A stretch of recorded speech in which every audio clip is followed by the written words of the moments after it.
The only true natural resource is interpersonal trust. If you can set up a society where people trust each other, then it will instantly become rich. And he used the example of Japan, which is a very conscientious society and very rich society, but the Japanese have no natural resource, right? None to speak of.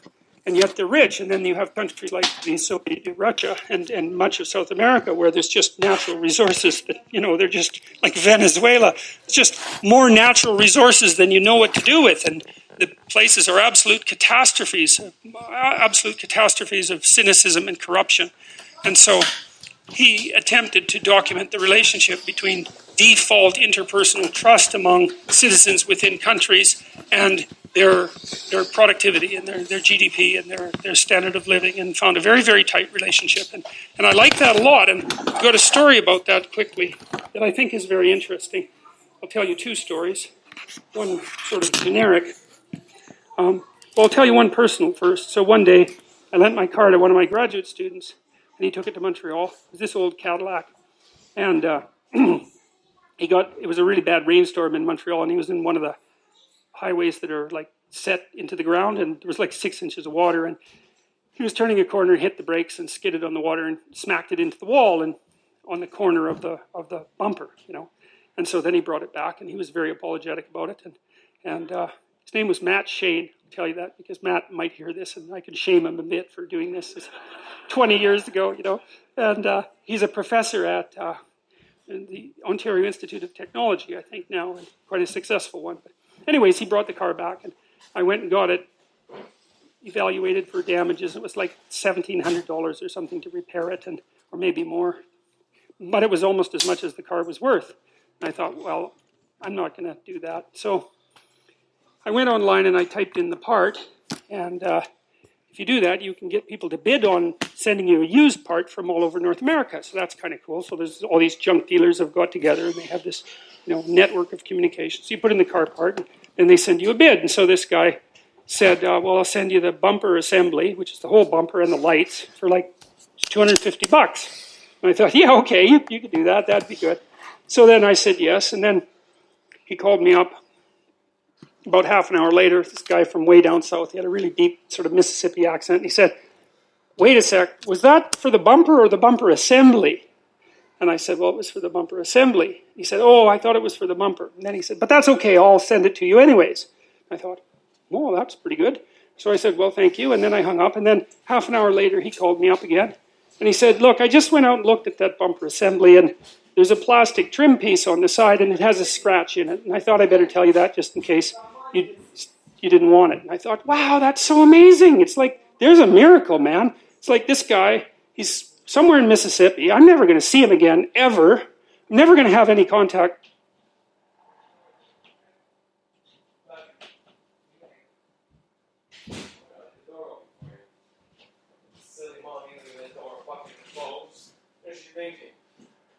What the hell does she think?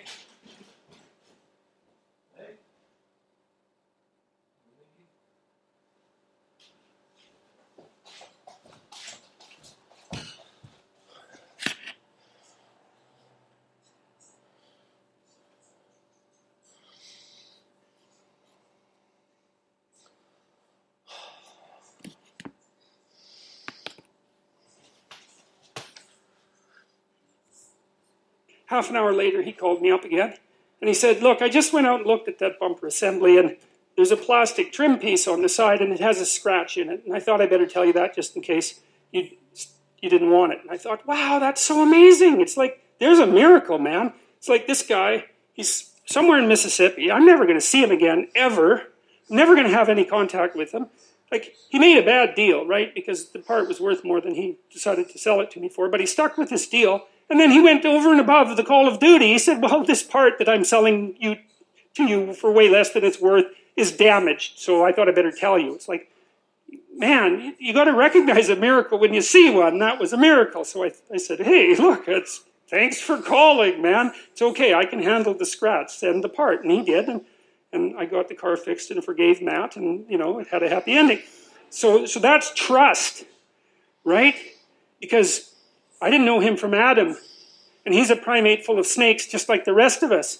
And yet he was willing to simplify himself to the point where I could just take him absolutely at his word. And that meant we could trade even though we were strangers. It's like, man, do not underestimate the utility of that. And then there's eBay. So when eBay first started, you know, the idea was it's not going to work because you'll send me junk and I'll send you a check that bounces and that'll be the end of eBay, right? And so these escrow agents popped up so you could insure your transaction with them. It was for like 10% of the transaction. They would get the check and the goods and make sure that they were okay and then send them on or insure the transaction. But what happened was the escrow agents didn't make any money. And the reason for that was no one cheated. Now you think about how amazing that is, right? You bring these people together across a whole continent. They've never seen each other before. They're never going to interact with each other again. And this was before there were any reputation ratings on eBay. And yet the default transaction was you describe your goods honestly, including their flaws. You set a reasonable price. I decide to pay you. You ship the goods, and I pay you. And it works. And what happened was that eBay produced a tremendous amount of capital that was previously frozen. So frozen capital is when you've invested money in something, but the thing is no longer useful to you, so the money is just sitting there frozen, right, so to speak. And you can't get it loose because, well, you've got an attic full of junk. How are you going to get rid of that? Oh, eBay. And so all of a sudden all these things that were just junk became valuable and everybody got richer. And none of that would have happened without the covenant that we established between each other that's predicated on trust. And so you might say that trust is the currency. And currency is trust because it's a promissory note, right? And if people lie, then the currency gets debased very, very rapidly. And so the economy runs on trust. And so that's part of the overarching covenant.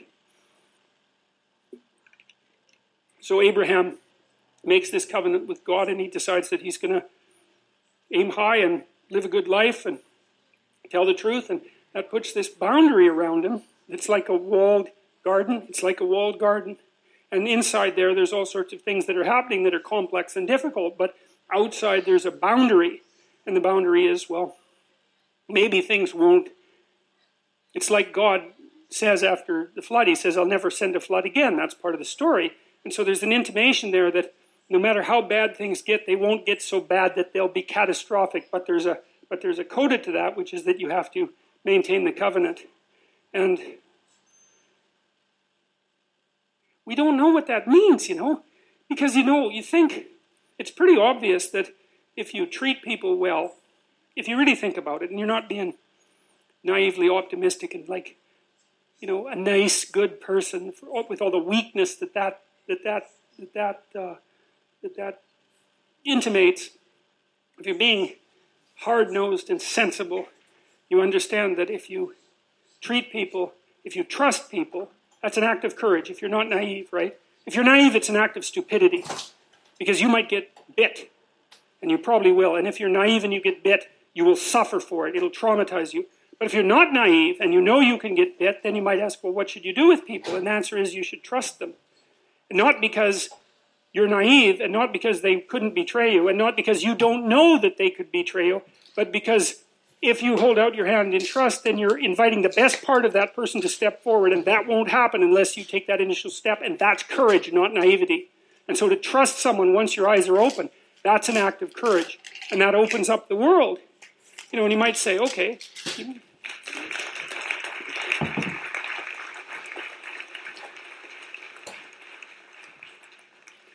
and so there's this idea in this story that you can withstand a fair bit of the catastrophe of life by establishing the proper covenant and by acting in a trustworthy manner and extending your hand to people properly. And you might say, well, okay, that's sensible. I can understand how that would work. And I can certainly see how the opposite wouldn't work because, you know, if I have to be absolutely terrified that you're going to betray me at every possible moment and we're in a negotiation, we're not going to get any work done, man, because I'm going to be figuring out what you're up to all the time and you're going to be figuring out what I'm up to all the time and we're just not going to get anywhere. You'll come and say you're going to do something and I can just simplify you. I can say you're going to do what you said you do. I don't have to worry about you. And then the same applies to me, and then we can go do something, and that's how we generate wealth. So then you might say, well, what's the ultimate limit of that? You know, like we know that there's corruption in our society, and that people betray each other, and that there's deceit and all of that. And causes things like the periodic collapse in 2008, which was complicated, but was partly engendered by corruption. Like, what would be the upside if we really determined to act honestly? What do you think it is that people would be able to do with the world if we stopped acting in a corrupt manner? I mean, what is the upside? Do you think we could how far back could we push aging, do you think? If we hit it hard for 50 years? Could we triple our lifespan? Triple. It wouldn't surprise me. You know, all these terrible diseases that beset the planet, we could get rid of them. There's no reason for hunger and starvation. We make enough food. It's like, what would happen if we stopped acting badly? How much better could things get? Well, you start locally, I think. You start with yourself and you start with your family. But, you know, there's intimations of the divine. There's intimations of the kingdom of God and the covenant with God in the Old Testament. It's like, you think, well, we speak secularly. You think, well, that's an unprovable assumption. It's like, well, we'll just hold on a sec. What's the assumption here exactly? What is the upper end for humanity? Uh-oh. I mean, who's going to say, right? Who's going to say, especially in this day and age, man? There's so many things happening that you can't even comprehend them. What could we do if we put all of our effort into it? Well, you can experiment with that because you can start in your own household. You can start in your own room. And you can make miracles happen in the confines of your own space. There's no doubt about that. All you have to do is try. You'll see that that happens. And people are writing to me and telling me that they're trying this and that that's exactly what's happening. And so we don't want to be too cynical about where we might be headed. Hey, what's going on, everybody? It's the Ceremonial Witch back up in the studio here at ceremonialwitchcraft.com. Just kidding. I'm just in my house, my bedroom, which is my motherfucking studio, on my bed. But that is my email address. Or my website, rather. Reading my notes. So I just put it on a video. That was some extra explanations. And I was supposed to go into some additional information, but I didn't get to it. So I'm going to get to it now and try to put it out here. So Mercury's Hermes, comedian, medium, channeling, Joe Rogan, Jordan Peterson interview states, comedian is the trickster. He is the median for the gods and the people. And I think that is fascinating because, most people know, first of all, I'm not a comedian, but most people know I'm big on Mercury and how Mercury is the median, the middleman for all the other planetary spheres, and how magic, Mercury is the planet for the magician, Thoth, Hermes, Hermeticism, and the fact that, Jordan Peterson started talking about transgender people, and that actually gave him where a lot of his popularity came from. And what is transgender people? Well, they're like Hermes, both man and woman. Some of them have parts like that. Now, I'm not criticizing. I'm not doing anything like that. I'm just stating whatever. But anyways, I'm just showing maybe correlations or whatever. But anyway, so Hermes is both man and women. Mercury has both men and women, both gender signs there. The fact that Jordan Peterson's his popularity primarily came from the fact that he was opposed to Bill, who made him seem like he was against transgender people or a transgender phobe, which he states he isn't. There's no way for me to know if he is or isn't. I don't think he is, but personally, my personal opinions shouldn't matter. I'm just stating a fact. But I really do like Jordan Peterson because, once I already stated, I believe every time I go down this dark side, when I explore this side, he tends to pop up in my research, and I get stuck on him a lot. But the stuff I get stuck on him is actually very uplifting, normal stuff that actually is very helpful. But when he said that, and then whenever the Uncle Birch, Ask Uncle Birch thing I put on there, Uncle Birch talked about it right in the beginning, about Mercury, trickster, and then at the end he brought it up once again. Well, I mean, that was only half of the video, so you should check out all the Ask Uncle Birches if you are somebody new to this stuff and is exploring witchcraft. And a lot of the questions you have might be some of the questions that are asked there. I'm sure not all of them, but at least once an episode, someone brings up at least 2 to 3 questions that, I may have had, and Uncle Birch hits on some things to look at. Doesn't always answer the question completely, but yeah, so I just something I thought was very, very, very cool, because I never actually saw the word comedian and the word median in there. And then when Joe Rogan says that when he does that bit, he actually goes into a state where it's not actually himself. He goes into a state where he's like a demon and all that. And I thought that was very interesting, that he can channel a demon while he's doing his bits, and it makes it very funny and people laugh. Now, if you take that perspective and you think of anybody doing stand-up comedy, and I mean, even actors, when they put themselves into because a lot of comedians become actors. Adam Sandler, Jerry Seinfeld, Chris Rock, Chris Tucker, man, the list goes on. But a lot of these a lot of these comedians become actors. But comedians themselves, they go on stage and, they act out these bits, or they say these things. A lot of comedians dive into spirituality. A clip I played a long time ago talking about how Christianity is the biggest bullshit on earth. I forget the name of that comedian, but that's an amazing bit he does there as well. But a lot of comedians have delved into the realm of spirituality and picked it apart, so to speak, and talked about it, and the fact that medium is in there, and part of spirituality, especially the New Age community, dives into channeling and mediumship, and the word medium is right in the word comedian. As in, I wrote cosmic once again because I thought cosmic was cooler, but it could be cooperate, it could be, I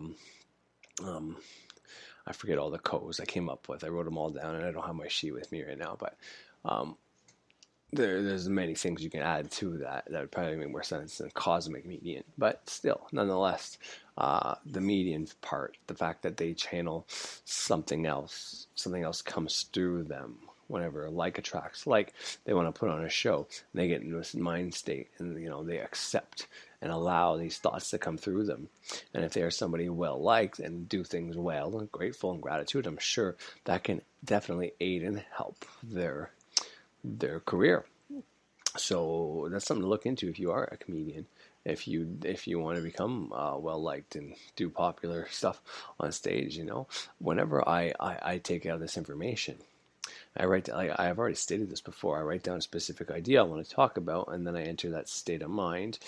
And what I mean by that is, I try to have all my thoughts circle around one specific idea.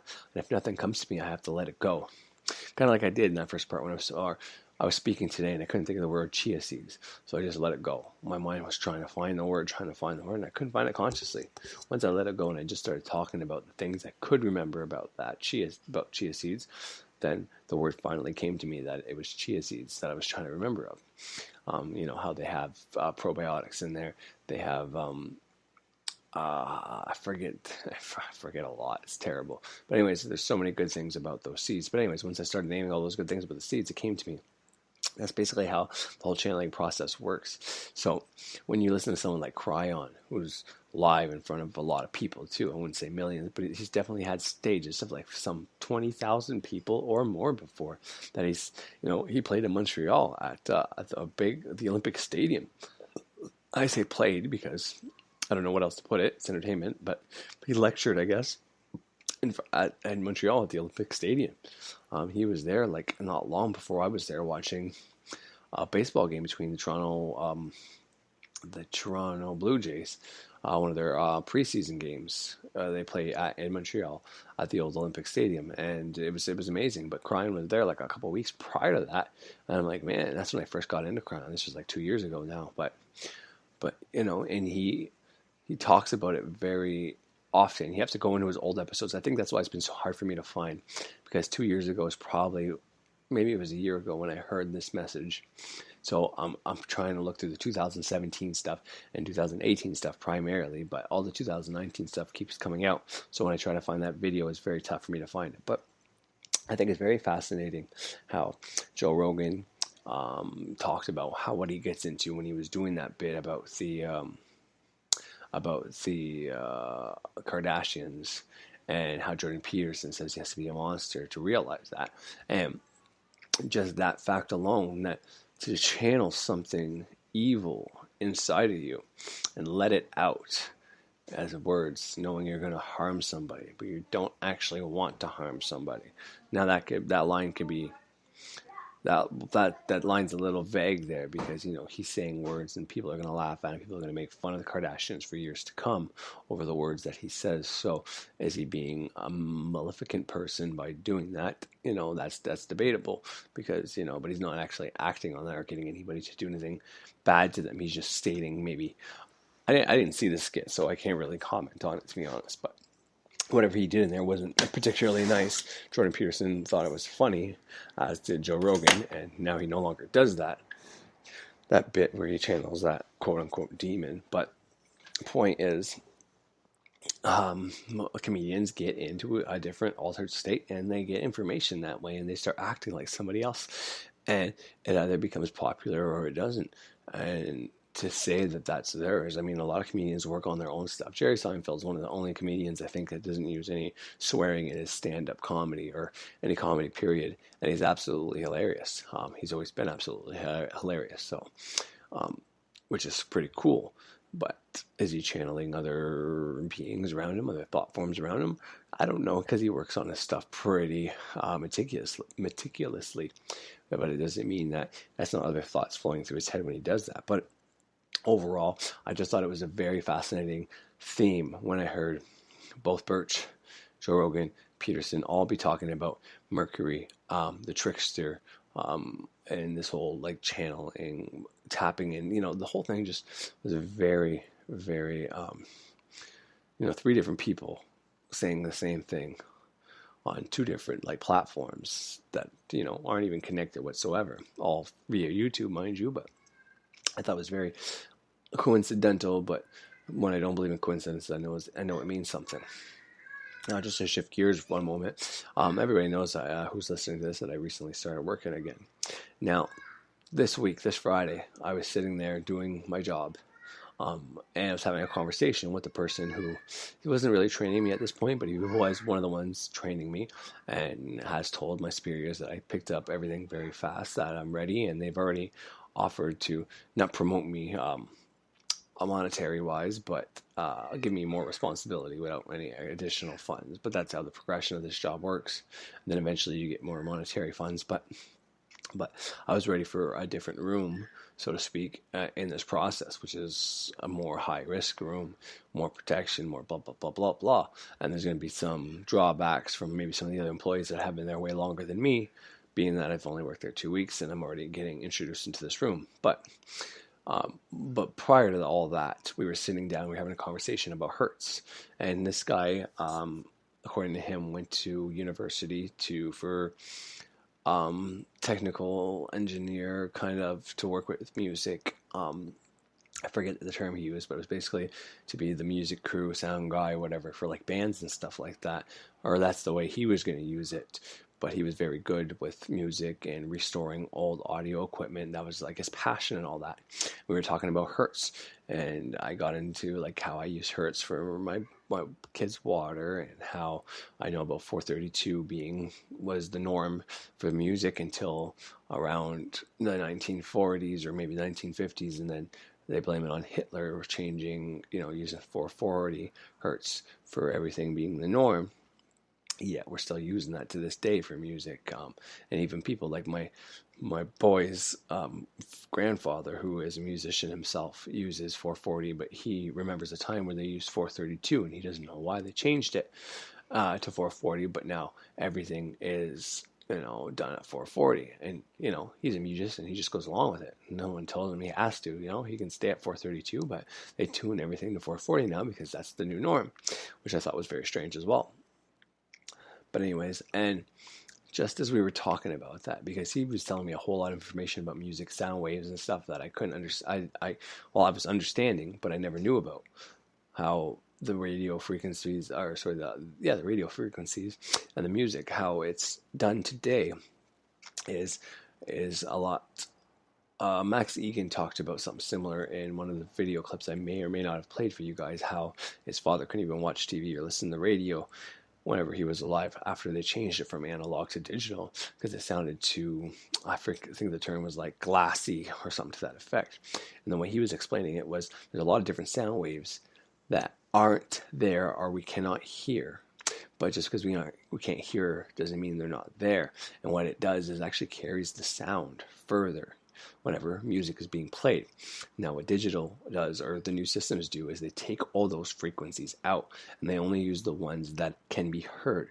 But because of that, it's flat, meaning like if you drop a piece of copper or some different kinds of cheaper steel, it just makes a thud. But when you drop a piece of brass or a different kind of metal, it has a resonance in the air, almost as if it continues going.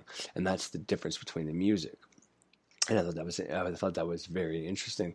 And as he was saying that, and then as soon as I started talking, I remembered a dream I had. And this dream was, it was a dream I had, I don't know the length of time. I was going to say 5 months, but I really don't know the length of time. But it was way before I've ever worked there.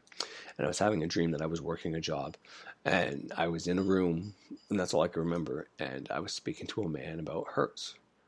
And while I was doing this, it was the dream. I just realized that it was the exact same dream. It was like a deja vu, but it was the dream I had. I remember waking up, because I wasn't working at the time. I remember waking up kind of fearful. I'm like, oh man, I'm going to be working somewhere soon, because I just saw the dream of me working somewhere. So, but I thought that was just a little bit of food for thought, that I actually had the dream of me at this job before I even had this job. And this just came to pass. The actual, what the thing the dream was about literally just happened to me. It was actually not just a dream. This dream wasn't a dream of what was to come or some symbolic shit I had to fucking figure out. It was literally the exact pictures that I was portraying now in my life. So however long ago it was, my first thought was 5 months ago. So that's probably pretty accurate, since that's what I wanted to go with. So let's say 5 months ago, I actually had a dream about the job I just started working at. And not only was it a dream about the job, it was actually exactly what happened. Now the job I'm doing isn't what I would have done this week. And what I mean by that is what the pictures were in the dream and what I was doing this week were the same, but that's not actually the job I do. This is what happens during a shutdown. And they only shut down twice a year. During that shutdown, there's inventory and cleanup that has to be done. And that's what we were doing. We were doing some cleanup. So it was kind of strange, but very cool. And this is not the first time this has happened to me.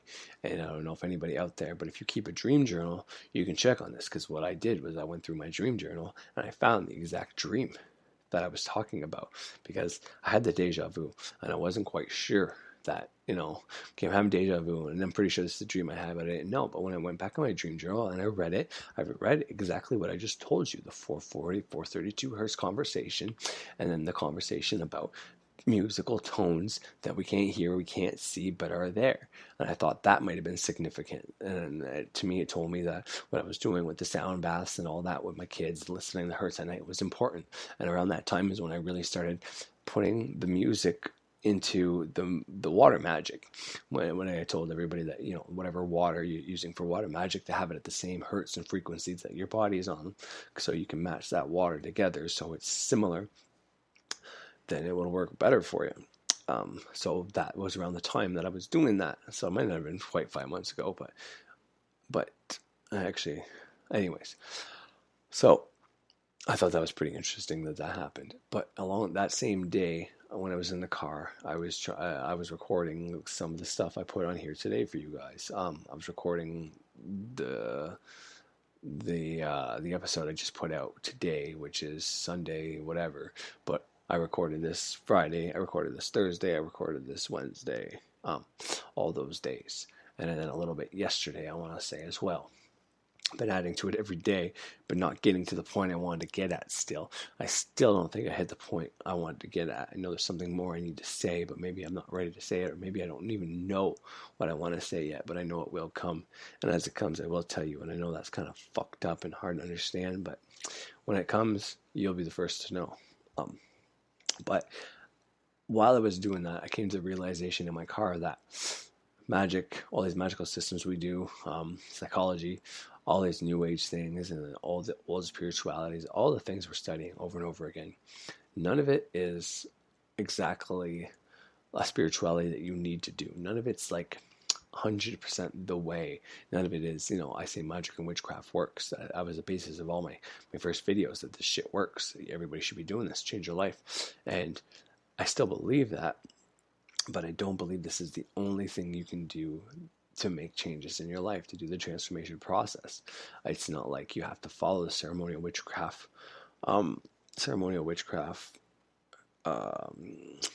fucking curriculum and the books I've mentioned that I've gotten from Frederick Xavier. I don't believe you have to do Wiccas or 101 in witchcrafts or year in a day courses to reach enlightenment or do any of this stuff. There could be easier ways or different ways you do it.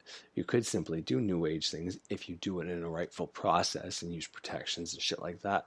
I'm sure you could achieve the same ends. So what I'm trying to get at is the curriculums and all that are good for people to follow, because if you get to a state of nihilism, you get to a state of empathy after doing the middle pillar or depolarizing yourself after so long. If you get to those states where you feel like that, where like nothing matters and you have no drive to go to work or to want to get a job, or you're just trying to find your passion. But how the fuck are you going to try to find your passion if you're stuck in a state of apathy?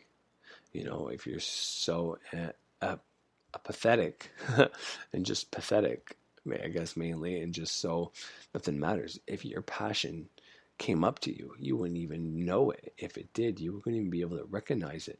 You would not be able to seize the moment. Therefore, you have to throw yourself back into somewhere, to something, and get some kind of polarity shift happening that you can continuously transmute. So I'm not saying to go out there and be polarized plus or polarized minus. I'm saying get out there, and when you start feeling polarized, you continuously transmute it. But you do it in a way that puts you closer to what your passion and your purpose may be. And once again, I've already stated this, but how are you going to be able to get responsibility?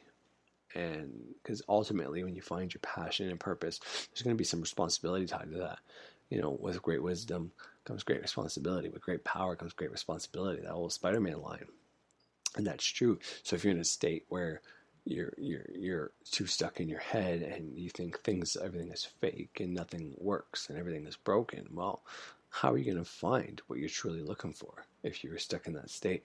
So this is where the curriculum for ceremonial magic or witchcraft, which I would suggest going maybe to see Birch before anybody else, but that doesn't mean everybody else or anybody else teaching witchcraft 101 classes or year in a day classes aren't good. Just he's the one I would trust the most.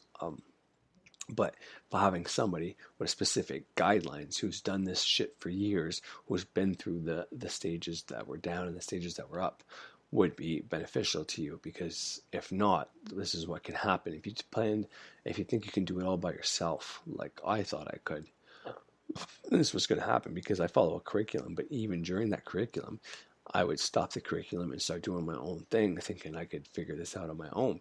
And then when this happens, after a while, I have to push myself to get back to the curriculum, to stay on the curriculum and do the next task. And then once I get there and once I can do that, I get back on track. But for a while, I get lost. And sometimes to be found, you have to get lost. And I think that's why I do this back and forth. I think it all serves its purpose. I think it's all part of the greater lessons of life. And the initiation process is basically asking for those life lessons early. I stated that before, and I truly believe that. But anyways, that's a little more food for thought I wanted to talk about. But there's going to be a little bit more coming about this cosmic mediumship, about being a comedian and it being the medium for the gods. And I think that's what we all are. I think that, I think there's some people that, excuse me, I think some people take the whole channeling thing too far. That being said, I think some people don't take it far enough. I think there's everything in between. I think some people make it too grandiose and try to use it as a way to be above people when everybody can in fact do it. Because I believe that channeling is not much different from the magical process itself. It's just you listening to those inner voices or inner dialogues from your subconscious mind. And if you can put that out there for people to understand and help them find the way to do the same with their own, then that's the purpose. That's the focus. I think that's what Cryon tries to do. And then when people use it in a way to put themselves above people and go around saying, I know what you had for supper, and I know what bad happened to you, and I can tell you this about yourself, and I know what your future is, and this and that, and try to make profit off it, that's when it becomes a problem. That's when it's, and if that's someone's passion and purpose, then that's fine. I can't see how, going around charging people for giving their information away. I can't see how that would help anybody, but just doing that. Sorry, I got some stuff going on in the background of my house. I'm not sure if I need to intervene in it or not, so I kept pausing. But passion and purpose can't be to get other people to spend their money and you tell them what you think their passion and purpose is. To me, if you can help them along that way by helping cultivate an inner dialogue between their minds and find the right magical or spiritual path to go on, then yeah. But I think everybody needs to develop that for themselves. But to have someone just say, hey, pay me this and I'll tell you what you need to know, I think that's how a lot of con men get started. So just be leery of that. And I'm not saying there's not some people out there that can actually do that really well or not. I'm sure there are, because for every little bit of weird things happen to me, like I just said, the dream I just had that was actually turned out to be something happened in my reality. So somehow I dreamt that and now it happened. Does that mean I created that conversation to happen? Did I actually have that dream? And then because I had that dream, that's what created that circumstance? Or did I tap into what was going to happen 5 months down the road? You can be the judge of that, because I don't know the answer to that question whatsoever. Because for me to think of that to be the job I wanted is something I wouldn't have guessed or wanted. I'm not saying I don't like this job, because it certainly has its benefits, and the pay and all this is good, and everything seems to be working out great, and it's something I can do very well. And because it's new and I'm doing it well already, that's either going to be problematic, because I'm either going to get bored of it really fast, or it's going to continue to give me new things, as it already seems to do. So I already caught on very quick within the last 2 weeks that they now offer me a new place to work within the business that I'm going to have to learn already. So if they continuously do that with me, then that's definitely going to be awesome. It's going to keep me very intrigued and, learning all these different aspects of the job and being able to move around to different areas and never be bored, which is going to be great for someone like me who gets bored very easily. But to say that I would have dreamt that up, or my subconscious mind would have made that circumstance because of the things I did magically, for it to happen that way is very, very strange indeed. But I'm not saying it's impossible. So I don't really know. But to me, it's one of those two things that happened. I had that dream, and that dream just manifested. I just had the deja vu, like, holy fuck, this has happened to me before. And when I thought about it at work, it's like, no, I had this dream. When I went home, it was in my dream journal. So I totally did. Therefore, I created that circumstance. Or that circumstance was already part of my path, and I tapped into it. And I'm either on the right path or the wrong path, and that's something else I have to figure out.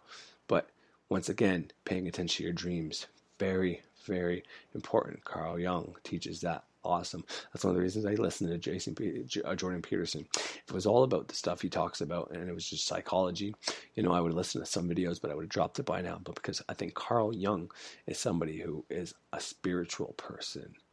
And I know he's a psychologist, or he's very psychoanalytic, and I can't think of the word, but what I'm trying to get at. I consider him almost a spiritual guru. In one of those senses. And when you add all these spiritual gurus together, like Jung, and then I add, anyways, I won't get into all that, but there's a lot of different spiritual gurus out there that if you put them all into context and use all their knowledge together, you make this big web out of all their knowledge. Okay, well, these aspects I like, these not so much, but they seem practical, and these seem great, but probably not so practical. You put them all together, and then you get this kind of blend of spirituality that works for you, the stuff you like versus the stuff you don't like, which are just as much important, because you can't always be taking in only the information you want to hear, because you're never going to learn anything that way. You're just going to stay in the state of, okay, well, this is what I want the world to be. Well, if that's not how the world actually is, then you can't get anywhere. You have to put yourself in uncomfortable positions. And when you do that, good things happen. And I'll play a clip here from Peterson talking about how when you put yourself into uncomfortable places, things start firing and you're able to learn more by doing that. This is another reason why I went and got a job after I started feeling like this. So yeah, I'll be right back after this clip. But if you face things that you can put up with a lot more than you think you can put up with, and you can do it without becoming corrupted. And she did recover quite quickly. And much of her own machinations, because she figured out what was wrong with her and then took the necessary steps to fix it, which is nothing short of a bloody miracle as far as I'm concerned. And anyways, part of the cat bit is I actually start by talking about our dog, who actually died about a year ago, but he's still alive in the book. I let people know, because dog lovers love dogs, and if you love cats, then they think you don't like dogs, and then they think they don't like you. So I also point out at the beginning of the chapter that, if you want to pet a dog on the street, that's okay too, so you don't have to get up in arms about it. But the idea is that, you have to be alert when you're suffering. You have to be alert to the beauty in life, the unexpected beauty in life. And that's kind of what I was trying to get across with the idea of the cat. There's this cat that lives across the street from us called Ginger, and Ginger's a Siamese cat. And cats really aren't domesticated, technically speaking. They're still wild animals, but they kind of like people. God only knows why, but they do, And so Ginger will come wandering over, and our dog looks at her, but they're friends, and she rolls over on his back, and Seiko used to, nose her a bit. And then she kind of mosey over and let you pet her if she was feeling like it that day. And, you have to look for that little bit of sparkling crystal in the darkness when things are bad. You have to look and see where things are still beautiful and where there's still something that's sustaining. And, you narrow your time frame and you be grateful for what you have. And that can get you through some very dark times, and maybe even successfully if you're lucky. But even if unsuccessfully, then maybe it's only tragic and not absolute hell. And you can do that, in the worst situation. You can make it only tragic and not hell. And there's a big gap between tragedy and hell. There's nothing worse at a deathbed than to see the people there fighting. The death is bad enough, but you can take that, as terrible as it is, and make it into something that's absolutely unbearable. And maybe I think, and this is sort of what I closed the book with, is this idea is that if we didn't all attempt to make terrible things even worse than they are, then maybe we could tolerate the terrible things that we have to put up with in order to exist. And maybe we could make the world into a better place, and it's what we should be doing and what we could be doing because we don't have anything better to do. And that's what the book is about. And that's the end of 12 Rules for Life. Every time you learn something, you learn because something you did didn't work. And that exposes you to the part of the world that you don't understand. Every time you're exposed to part of the world that you don't understand, you have the possibility of rebuilding the structures that you use to interpret the world. That's often why it's more important to notice that you're wrong than it is to prove that you're right. One of the things that you're supposed to learn in university is precisely that. It might be useful to listen to people that annoy you on the off chance that they know something that, if they tell you, you can use instead of dying. Talking to people who agree with what you say is like walking around in a desert. You already know everything that they say. The reason you're associating with them in that situation is so that they never say anything that challenges you, because you're afraid that if you go outside of what you understand, that you won't be able to tolerate the chaos. But it isn't the case. People have an unbelievable capacity to face and overcome things they don't understand. And not only that, that's essentially what gives life its meaning. The Buddhists say life is suffering. And you think, well, if that's the case, why bother with it? Why? And people do ask that question, and they ask it in ways that result in their own destruction, and worse, in the destruction of others. So, for example, people who become particularly cruel, particularly in a genocidal manner, are more than willing to dispense with as many human beings as they can possibly train their sights on, because they're so disgusted by the nature of human limitation that they'd rather eradicate it.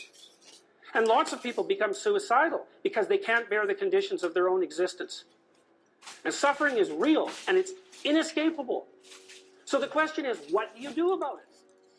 People don't get what they want is because they don't actually figure out what it is.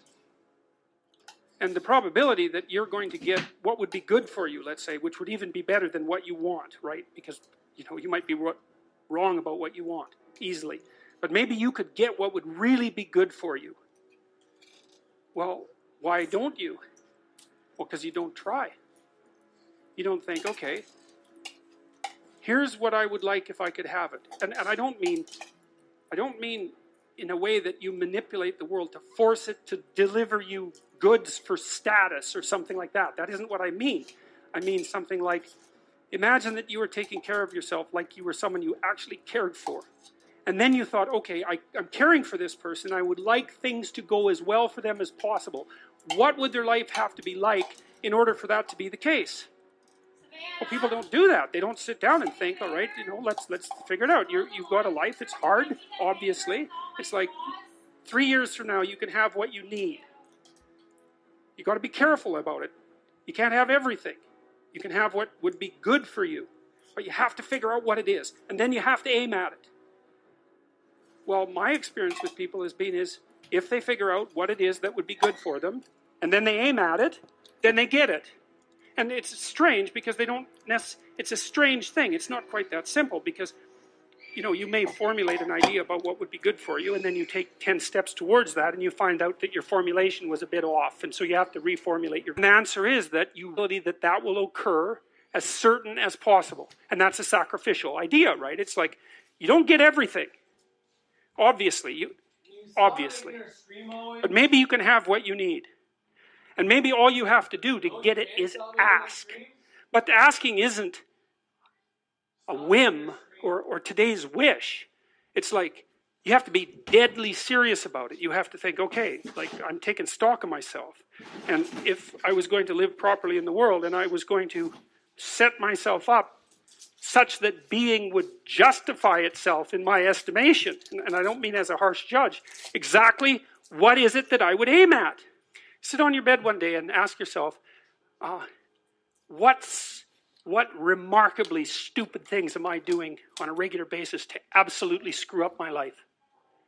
And if you actually ask that question, but you have to want to know the answer, right? Because that's actually what asking the question means. It doesn't mean just mouthing the words. It means you have to decide that you want to know. You'll figure that's out so fast it'll make your hair curl. It's not an accident that the axiomatic Western individual is someone who was unfairly nailed to a cross and tortured. It's like, yes, right, exactly. So what do you do about that? Well, I thought about that for a long time too. It's like, well, you don't get together in a damn mob, because all that does is allow you to be as horrible as you could possibly imagine and suffer from none of the consequences. That's a bad idea. So how about we don't do that? Well, there's a deep idea in the West too. It's like, pick up your damn suffering and bear it. And try to be a good person so you don't make it worse. Well, that's a truth. I read a lot about the terrible things that people have done to each other. You just cannot even imagine it. It's so awful. So you don't want to be someone like that. Now, do you have a reason to be? Yes. You have lots of reasons to be. God, there's reasons to be resentful about your existence. Everyone you know is going to die. You too. And there's going to be a fair bit of pain along the way. And lots of it's going to be unfair. It's like, yeah, no wonder you're resentful. It's like, act it out and see what happens. You make everything you're complaining about infinitely worse. There's this idea that hell is a bottomless pit, and that's because no matter how bad it is, some stupid son of a bitch like you could figure out a way to make it a lot worse. So you think, well, what do you do about that? Well, you accept it. That's what life is like. It's suffering. That's what the religious people have always said. Life is suffering. Yes. Well, who wants to admit that? Well, just think about it. Well, so what do you do in the face of that suffering? Try to reduce it. Start with yourself. What good are you? Get yourself together for Christ's sake so that when your father dies, you're not whining away in a corner and you can help plan the funeral. And you can stand up solidly so that people can rely on you. That's better. Don't be a damn victim. Of course you're a victim. Jesus. Obviously. Put yourself together. And then maybe if you put yourself together, you know how to do that. You know what's wrong with you, if you'll admit it. You know there's a few things you could like polish up a little bit, that you might even be able to manage in your insufficient present condition. And so you might shine yourself up a little bit, and then your eyes will be a little more open, and then you can shine yourself up a little bit more, and then maybe you could bring your family together instead of having them be the hateful, spiteful, neurotic, infighting batch that you're like doomed to spend Christmas with. So then you fix yourself up a little bit, kind of humbly, because, you know, God, you're a fixer-upper if there ever was one. And then you got to figure out, well, can you figure out how to make peace with your idiot brother? And probably not, because he's just as dumb as you, so how the hell are you going to manage that? And so then maybe you get somewhere that way, and your family's sort of functioning, and you find out, well, that kind of relieved a little bit of suffering, although it reduced the opportunities for spiteful revenge, and that's kind of a pain in the neck. And so then you get your family together a little bit, and you're a little clued in then, at least a bit, because you've done something difficult that's actually difficult. You're a little wiser, so then maybe you could put a tentative finger out beyond the family and try to change some little thing without wrecking it. It's like, our society is complex, and we teach our students that they could just fix it. It's like, go fix a military helicopter and see how far you get with that. It's like, what are you going to do? You're like a chimp with a wrench. Whack! Oh, look, it's better. It's like, no, it's not better. Things are complicated, and to fix things is really hard, and you have to be like a golden tool to fix things, and you're not. So, and that's the other message of the West. It's like, how do you overcome the suffering of life? And I'm not saying it's only the message of the West. How do you overcome the suffering of life? Is be a better person.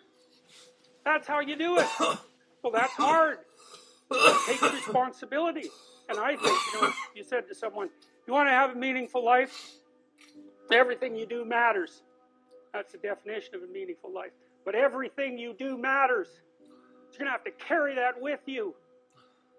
Or do you want to just forget about the whole meaning thing, and then you don't have any responsibility because who the hell cares? And you can wander through life doing whatever you want, gratifying impulsive desires for how useful that's going to be.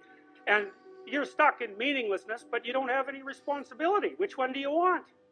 Well, ask yourself, which one are you pursuing? And you'll find very rapidly that it isn't the majority of your soul that's pursuing the whole meaning thing, because, well, look what you have to do that. You have to take on the fact that life is suffering. You have to put yourself together in the face of that. Well, that's hard. Christ, it's amazing people can even do it. I'm stunned every day when I go outside, and it isn't a riot with everything burning.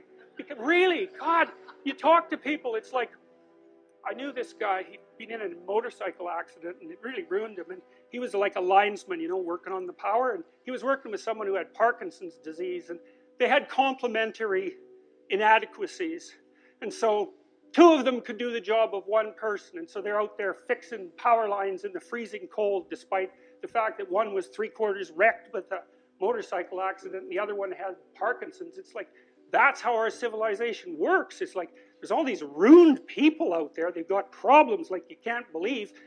Off they go to work and do things they don't even like, and look, the lights are on. My God, it's unbelievable. It's a miracle. It's a miracle. And we're so ungrateful. College students, the postmodern types, they're so ungrateful. They don't know that they're surrounded by just a bloody miracle. It's a miracle that all this stuff works. That all you crazy chimpanzees that don't know each other can sit in the same room for 2 hours sweltering away without tearing each other apart, because that's what chimps do. So, anyways, so what happened? Well, I made some videos, and I got to the bottom of some things, at least as far as I could tell, so I told you what the bottom is, and then I got this idea about what you might do about it, which isn't my idea. It's not my idea. It's an old idea. It's far older than Christianity.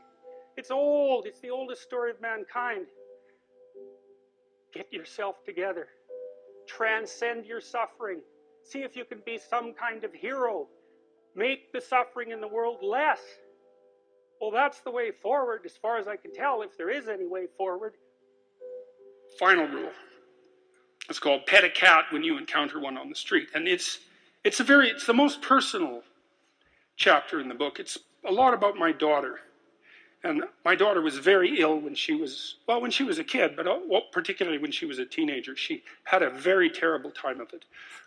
She had juvenile rheumatoid arthritis, and when she was between the ages of 14 and 16, it first destroyed her hip, which had to be replaced, and then it destroyed the ankle on her other leg, which had to be replaced. And she walked around for 2 years on broken legs, and she was taking massive doses of opiates and could hardly stay awake. And she had this advanced autoimmune disease, which produced all sorts of other symptoms that were just as bad as the joint degeneration, but which are harder to describe. And so it's just bloody brutal. You know, and as a test of your faith, there's almost nothing that's more direct than a serious illness inflicted upon an innocent child, right? And so the chapter's a meditation on that, and also on, well, what to do in a situation like that, because everyone is going to have a situation like that in some sense, you know, because you'll be faced with illness in the people that you love and in crisis. And so it's a practical guide to coping with those sorts of things. Like, and one of the things you do when you're overwhelmed by crisis is you shorten your time frame. You know, it's like you can't think about next month. Maybe you can't even bloody well think about next week, or maybe not even tomorrow. You know, because now is just so overwhelming that that's all there is. It's like, and that's what you do. You cut your time frame back until you can cope with it. And if it's not the next week that you see how to get through, then it's the next day. And if it's not the next day, then it's the next hour. And if it's not the next hour, then it's the next minute. The internal problem is, how do you deal with tragedy and malevolence? And you can say, well, I'm not prepared. It's like, yeah, fair enough. Unsurprising, especially if you were overprotected as a child. It's not a good idea to overprotect your kids, because the snakes are going to come into the garden no matter what you do. And so then you, instead of trying to keep the damn snakes away, what you do is you arm your child with something that can help them chop them into pieces and make the world out of them. So that the trick for human thriving in the face of suffering and malevolence is strength, not protection. It's a completely different idea. We also know this clinically. We know, for example, that if you treat people with exposure therapy for agoraphobia, which is, roughly speaking, the fear of chaos, I would say, the fear of everything, you don't make them less afraid. You make them braver. It's not the same thing. Because with an agoraphobic, see, what happens to them is the fall. They never conceptualize death and suffering. They're naive, right? It never enters the theater of their imagination, and it's because they're protected from it. But then something happens. This often happens to women in their 40s, because they're the people most likely to develop agoraphobia. Something happens. They've been protected from chaos by authority their entire life. So maybe they had an overprotective father, and then they went to an overprotective boyfriend, and then they went to an overprotective husband. And maybe they were willing to be subjugated to all three of those because of the protection, right? So that's the bargain. They stay weak and dependent, and maybe they have to because that's the only way they can appeal to the person who's hyperprotective. But the price they pay for that is that they're not sufficiently competent. And then something happens in their life, often in their 40s. They develop heart palpitations, maybe as a consequence of menopause. Their heart starts to beat erratically, and they think, oh no, death. It's like, well, who are you going to talk to about that? Right? There's no protection from authority for that. Or maybe their friend gets divorced, or maybe their sister dies, or something like that. It brings up the specter of mortality, and maybe the specter of malevolence and mortality, and it brings it up in a way that authority, recourse to authority, cannot solve. And so then they have panic attacks. What happens? They go out, they get afraid, they feel their heart beating, then they get afraid of their heart beating because they think, oh no, I'm going to die, and they think, oh no, I'm going to die, and I'm going to make a fool of myself while I'm doing it and attract a lot of attention. So the two big fears come up. Mortality and social judgment. And then they have a panic attack. It's like fight or flight's gone out of control. Very, very unpleasant. Then they start to avoid the places they've had a panic attack. Then they end up not being able to go anywhere. So then Tiamat has come back, right? A huge monster, a little victim. And so what do you do with them? Well, there's no saying, no, there's no Tiamat. That's done, right? Their naivety is over. They've had a direct contact with the threat of mortality and social judgment. They've met the terrible mother and they've met the terrible father. And there's no going back.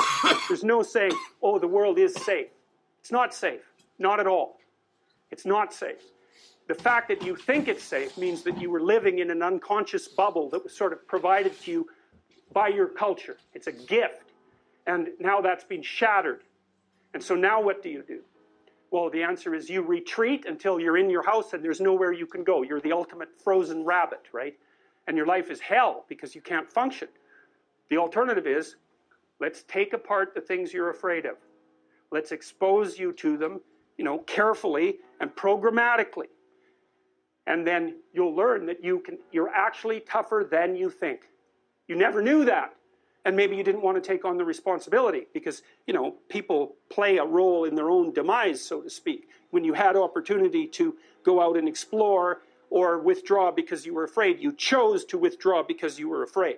So it's not only that you were overprotected often, it's that you were willing to take advantage of the fact that you were overprotected and run back there whenever you had the opportunity. So maybe you're a kid in the playground, right, and you're having some trouble with other kids, and in the back of your mind, I should deal with this myself, but you go and tell your mom and get her to intervene. And you know that that's not right. You know that you're breaking the social contract, but it's easier, and so that's what you do. You run off to an authority figure and hide behind the Great Father, right, roughly speaking. Well, the problem with that is you don't learn how to do it yourself. So then you have to relearn it painfully when you're 40. So then you take people out. You say, well, what are you afraid of? Rank it from 1 to 10. So 10 is, make a list of 10 things you're afraid of. The thing you're least afraid of, we'll call number 10. So we'll start with that. Okay, well, I'm afraid of elevators. Okay, well, let's look at a picture of an elevator. Let's have you imagine being in an elevator. Let's go out to an elevator and let you watch the terrible jaws of death open, because that's how you're responding to it symbolically, right? And you're going to do that at the closest proximity you can manage. You find out, you go do that, it works. You're nervous as hell, especially from an anticipatory perspective. Shaking. You go out, you stop, you watch it happen, and you actually calm down. You do that 10 times and it no longer bothers you. Well, what you've learned that you didn't die, but more importantly than that, you've learned that you could withstand the threat of death. That's what you've learned. And then you move a little closer, and then you move a little closer, and then you move a little closer, and finally you're back in what's no longer the elevator from a symbolic perspective. It's a tomb, right? It's a place of enclosure and isolation. And you learn, turns out I can withstand that. And then you're much more together, much more confident. And that's often one of the things that often happens in situations like that. I've seen this multiple times, is that if you run someone through an exposure training process like that and toughen them up, they'll often start standing up to people around them in a way they never did before, because they wouldn't stand up for themselves before because they weren't willing to undermine the protection. See, if you're protecting me, I can't bother you because I can't afford to forsake your protection. So if I'm going to play that game, I'm going to hide behind you, then I can't challenge you. So that's no good, because that's sometimes why people, you see this with guys very frequently, they're still deathly afraid of their father's judgment when they're in their 30s or 40s. It's like, well, why? Because they still want to believe that there's someone out there that knows. And so they're willing to accept the subjugation because it doesn't force them to challenge the idea that there's someone out there that knows. Because that's the advantage of having your father as a judge, right? Because he knows. Well, what if he doesn't? What if no one knows any better than you? Well, that's a rough thing. You don't, until you realize that, you're not an adult, right? That's really technically the point of realization of adulthood, is that no one actually knows what you should do more than you do. I mean, it's a horrible realization, because what the hell do you know? It's a terrible realization, and people will often pick slavery, permanent slavery, to the spirit of the Great Father, let's say, over that realization, and it's completely understandable. But the problem with it is that there's more to you than you think. And so if you continue to hide behind that figure, then you never have a chance to understand that there's more to you than you think. Far more to you than you think. Maybe there's enough to you so that you can actually withstand the threat of mortality without collapsing. Maybe even withstand the threat of malevolence without collapsing. Who knows? It's certainly possible. And it's not an abstract question. It's exactly the sort of question that you address in the psychotherapeutic process. It's always the question that you address. And the answer is often in the affirmative, because people can get unbelievably tough. And you know that because people work in emergency wards in hospitals, right? Or they work in palliative care wards, or they work as mortuary assistants. I mean, these people have bloody rough jobs, you know, or they're on the front line of police investigation into, you know, heinous child abuse crimes, and so they're confronting malevolence on a regular basis. And, you know, those are very stressful jobs, but people do them. And some people do them without even being damaged by them, although that's a harder thing because you can see horrible things, you know, things you'll never forget. The problem is, it's true. You're oppressed, you're oppressed, you're oppressed, you're oppressed. God only knows why. Maybe you're too short, or you're not as beautiful as you could be, or, you know, your grandparent was a serf, likely, because almost everybody's great-grandparent was. It's like, you know, and you're not as smart as you could be, and you have a sick relative, and you have your own physical problems, and it's like, frankly, you're a mess. And you're oppressed in every possible way, including your ancestry and your biology, and the entire sum of human history has conspired to produce victimized you with all your individual pathological problems. It's like, yes, true. Okay, but the problem is that it is true. And so if you take the oppressed, you have to fractionate them and fractionate them. It's like, you're a woman. Yeah, okay, well, I'm a black woman. Well, I'm a black woman who has 2 children. Well, I'm a black woman who has 2 children, and one of them isn't very healthy. And then, well, I'm a Hispanic woman, and I have a genius son who doesn't have any money so that he can't go to university. And, you know, I had a hell of a time getting across the border. It was really hard on me to get my citizenship. My husband is an alcoholic brute. It's like, well, yeah, that sucks too. And so, well, so let's fix all your oppression. And we'll take every single thing into account, and then we'll fix yours too. We'll take every single thing into account. It's like, no, you won't, because you can't. You can't. It is technically impossible. First of all, you can't even list all the ways that you're oppressed. Second, how are you going to weight them? Third, who's going to decide? And that's the bloody thing. Who's going to decide? That's the thing. Well, what's the answer in the West? It's like, in free markets, oh yeah, Christ, we'll never be able to solve this problem. No one can solve it. What are we going to do about that? We're going to outsource it to the marketplace. You're going to take your sorry, pathetic being, and you're going to try to offer me something that maybe I want. And I'm going to take my sorry, pathetic being, and I'm going to say, well, all things considered, as well as I can understand them, maybe I could give you this much money, which is actually a promise, for that thing. And you've packed all of your damn oppression into the price. And I've packed all my oppression into the willingness to pay it. And that solution sucks. It's a bad solution. But compared to every other solution, man, it's why 10% of us have freedom. And so there's a tremendous illogic at the bottom of this. It's like, you have to fractionate the oppressed all the way down to the level of the individual. Well, that's what the West figured out. You know, there's a couple of figures who are at the mythological roots of our culture, and, you know, people get upset with me because I bring in religious themes, but I understand some things about mythology and religion. And it's not an accident that the axiomatic Western individual is someone who was unfairly nailed to a cross and tortured. It's like, yes, right, exactly. So what do you do about that? Well, I thought about that for a long time too. It's like, well, you don't get together in a damn mob, because all that does is allow you to be as horrible as you could possibly imagine and suffer from none of the consequences. That's a bad idea. So how about we don't do that? Well, there's a deep idea in the West too. It's like, pick up your damn suffering and bear it. And try to be a good person so you don't make it worse. Well, that's a truth. You know, I read a lot about the terrible things that people have done to each other. You just cannot even imagine it. It's so awful. So you don't want to be someone like that. Now, do you have a reason to be? Yes. You have lots of reasons to be. God, there's reasons to be resentful about your existence. Everyone you know is going to die. You know, you too. And there's going to be a fair bit of pain along the way, and lots of it's going to be unfair. It's like, yeah, no wonder you're resentful. It's like, act it out and see what happens. You make everything you're complaining about infinitely worse. There's this idea that hell is a bottomless pit, and that's because no matter how bad it is, some stupid son of a bitch like you could figure out a way to make it a lot worse. So you think, well, what do you do about that? Well, you accept it. That's what life is like. It's suffering. That's what the religious people have always said. Life is suffering. Not only do you have to move from point A to B in life, but point A is often a very difficult place to be, because we're fragile and bounded and mortal and limited, and because we know that. And so one of the implications of that, as many great religious traditions are at pains to illustrate or demonstrate or proclaim, is that life is essentially suffering. And I believe that to be a fundamental truth.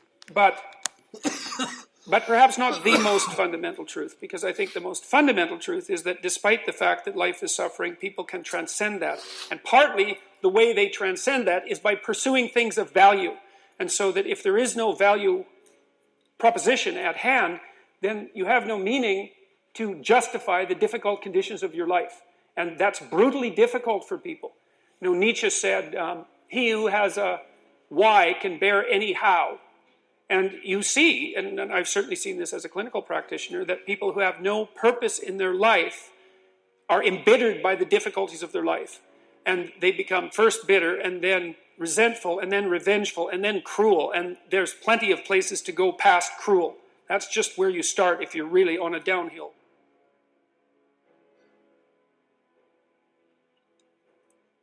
So then you fix yourself up a little bit, kind of humbly, because, you know, God, you're a fixer-upper if there ever was one. And then you got to figure out, well, can you figure out how to make peace with your idiot brother? And probably not, because he's just as dumb as you, so how the hell are you going to manage that? And so then maybe you get somewhere that way, and your family's sort of functioning, and you find out, well, that kind of relieved a little bit of suffering, although it reduced the opportunities for spiteful revenge, and that's kind of a pain in the neck. And so then you get your family together a little bit, and you're a little clued in then, at least a bit, because you've done something difficult that's actually difficult. You're a little wiser, and so then maybe you could put a tentative finger out beyond the family and try to change some little thing without wrecking it. It's like, our society is complex, and we teach our students that they could just fix it. It's like, go fix a military helicopter and see how far you get with that. It's like, what are you going to do? You're like a chimp with a wrench. Whack! Oh, look, it's better. It's like, no, it's not better. Things are complicated, and to fix things is really hard. And you have to be like a golden tool to fix things, and you're not. So, and that's the other message of the West. It's like, how do you overcome the suffering of life? And I'm not saying it's only the message of the West. How do you overcome the suffering of life? Is be a better person. That's how you do it. Well, that's hard. It takes responsibility. And I think, you know, if you said to someone, you want to have a meaningful life? Everything you do matters. That's the definition of a meaningful life. But everything you do matters. You're going to have to carry that with you. Or do you want to just forget about the whole meaning thing, and then you don't have any responsibility, because who the hell cares? And you can wander through life doing whatever you want, gratifying impulsive desires for how useful that's going to be. And you're stuck in meaninglessness, but you don't have any responsibility. Which one do you want? Well, ask yourself, which one are you pursuing? And you'll find very rapidly that it isn't the majority of your soul that's pursuing the whole meaning thing, because, well, look what you have to do that. You have to take on the fact that life is suffering. You have to put yourself together in the face of that. Well, that's hard. Christ, it's amazing people can even do it. I'm stunned every day when I go outside, and it isn't a riot with everything burning. Because really, God, you talk to people, it's like, I knew this guy, he'd been in a motorcycle accident, and it really ruined him, and he was like a linesman, you know, working on the power, and he was working with someone who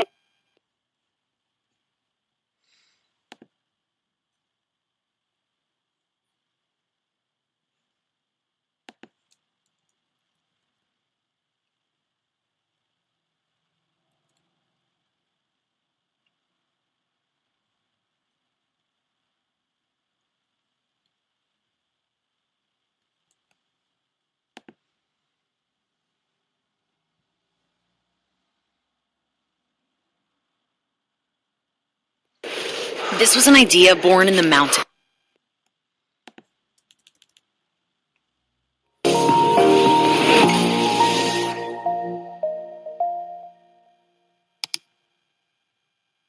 Look, let's say you're socially anxious. Okay, so what happens when you're socially anxious? You go to a party, your heart's beating. Why? The party is a monster. Why? Because it's judging you. And it's judging you, it's putting you low down the dominance hierarchy, because that's what a negative judgment is. And that interferes with your sexual success. And that means that you're being harshly evaluated by nature itself. Right? So you are confronting the dragon of chaos when you go into the social situation. And so what do? You're like this, right? You hunch over, and that's low dominance. I'm no threat. It's like, well, that's not going to get you very far. You know, but that's a logical thing to do in the face of a tyrant. So I'm no threat. You know, you look at the king and you're dead. I'm no threat. I'm hunched over. And then what's happening internally? What are people thinking about me? What are people thinking about me? Am I looking stupid? Am I looking foolish? Geez, I'm awkward. I hate being here. Man, I'm sweating too much. It's all internalized, right? It's all self-focused. The eye isn't working. What do you tell people? Don't stop thinking about yourself, because you can't. It's like, don't think of a white elephant. White elephant, white elephant, white elephant. You can't tell someone to stop thinking about something because they get caught in a loop. What you do with socially anxious people is you say, look at other people. Look at them, right? Why? Because if you look at them, you can tell what they're thinking. And then unless you're terribly socialized, and some people are. Some people have no social skills. And so the reason they can't go to a party is because they don't even know how to introduce themselves. Like no one ever taught them how to behave. And so they're really good candidates for behavior therapy, because you walk them through the process of how you actually manifest the procedures that are associated with social acceptability. But most people aren't like that. They have the ability. So if they're really introverted and high in neuroticism, they can usually talk quite well to someone one-on-one. Why? Because they look at them. Well, if I look at you, it's another thing to do if you're ever speaking to a group of people. Never speak to the group of people. That doesn't exist. You talk to individuals, and then they reflect for you the entire group, because they're all entrained. So you look at one person, they broadcast to you what everyone's thinking, and you know how to talk to one person. So it's easy. So as soon as you focus on the person, not you, you push your attention outward, use your eye, you push your attention outward, and you start watching, well, then all your automatic mechanisms kick in, and you stop being awkward. Because if we're talking, and I'm looking here, I don't know what you're going to do next. And I'm going to put disjunctions into they're like bad chords in the melody of our conversation. And the reason is I'm not paying attention. So that's why the eye is the thing at the top of the pyramid. It's like the thing that enables you to win the set of all possible dominance hierarchies is the eye. Pay attention. Pay attention. That's the critical issue. That's why the Egyptians worshipped Horus. That's why Horus was the thing that rescued Osiris from the depths. It's the capacity to pay attention. What do you pay attention to most? What your right hemisphere signals as anomalous. It attracts your attention. It's like, this isn't going quite right. I'm not looking at that. Wrong. That's what you look at. That's what you look at. What's not going right. Because that's the terrible monster that might eat you, but it's also the place you get all the information.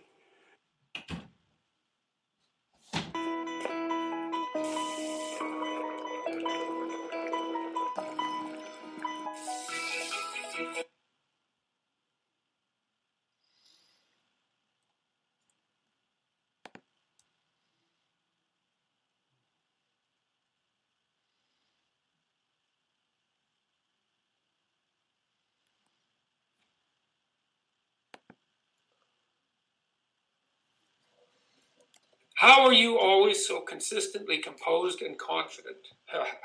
Yeah, well, I wouldn't say that I am. I know what you mean.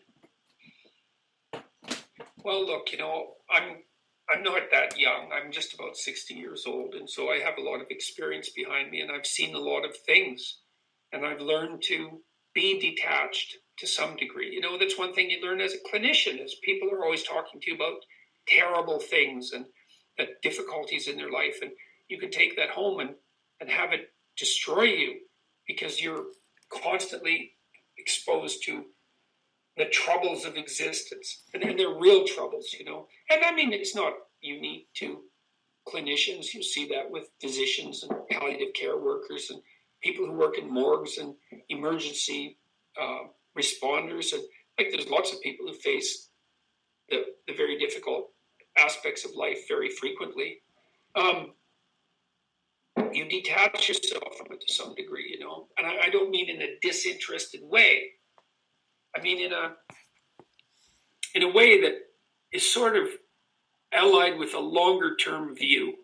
Like if I'm doing an interview now with someone who's attacking me, and I can get irritable. I think I was too irritable in the GQ interview, for example, which some of you might have watched. I think, well, I'm not going to jump to conclusions about how this is going to go, even with regards to how it feels right in the moment. We'll see how it unfolds across time. And I'll try to manage myself in the moment with the least amount of upset that I can manage. And it's part of the doctrine of minimal necessary force. One of the things I've learned, if you have a dispute with someone and it needs to be settled, and maybe they need to change more than you do in that case, because sometimes the settling requires change on your part. But let's say that they have to be defeated in some sense in comparison to you. You don't want to defeat them any more than necessary. It's like you don't knock your opponent to the ground and then jump up and down on them 3 or 4 times in triumph. You and then let them up. Minimal necessary force, because any more than that just produces a counter reaction. And so, and I guess the other thing is my motivation when I'm engaged, let's say, in these discussions, is that I'm not trying to win the argument. I'm not trying to win. I'm trying to say what I think as clearly as I can. And there might be one of the consequences of that might be what appears to be a victory, but the right victory is the victory for your ability to articulate what you believe. And that's what I'm trying to do. And so that's another reason to stay composed. Is like, well, okay, this person has just thrown a curveball at me. It's like, all right, so, well, I could be thinking, well, I don't want to be undermined by that, and I don't want to make a fool of myself, and I don't want to be put on the spot. And of course, all of those things are true. But mostly what I'm thinking about is, okay, well, now I've got that question. I want to answer as truthfully as I possibly can. What do I think about what was just said? And I'm not calculating the outcome. I'm assuming this is a mark of faith, right? This is the faith that people have talked about being something that has to be manifested necessarily. We've been talking about this since the dawn of time. What's the faith? The faith is that if you say what you believe to be true, then whatever happens is the best thing that could have happened. And I believe that. So that's what, and I really believe it. Partly because I believe that if you're deceitful, which is the opposite of that, or manipulative, or malicious, or malevolent, but maybe primarily manipulative, then what you're acting out is your belief that deceit will bring victory. And I just don't believe that at all. I think it's a preposterous claim. And so if deceit won't bring victory, then truth is what brings victory, if there is such a thing as truth. And there's certainly such a thing as deceit. So there must be such a thing as truth. And so, and some of it's just curiosity too. It's like, well, I'm going to say what I think and see what happens. That's an adventure. That's the adventure of your life, really. And you don't want to miss that, because that's what you've got in your life, is for it to be an adventure. It's not an easy road, it's a stormy sea. And what you have is the adventure of contending with God and the waves. That's what you have. And the way you do that is with truth. And then that sort of takes you out of the immediacy of the conflict, whoever it is that the conflict with whoever it is that you're talking to. You're trying to ally yourself with something that's deeper and more profound and more lasting. But I don't think that I am particularly consistently composed and confident. I think I have faith in the truth. It's not the same thing. And, I'm an emotional person. Obviously. How do you manage to read so much? Well, a lot of that's good fortune. I seem to have a knack for reading. It was a gift. When I was a kid, if I look at a word once, I can always spell it. I have it instantly. And I've been like that ever since I was little. And so I seem to have a facility for very rapid verbal comprehension. And then my father taught me to read when I was very young. And I think it was the combination of those two things that enabled that for me.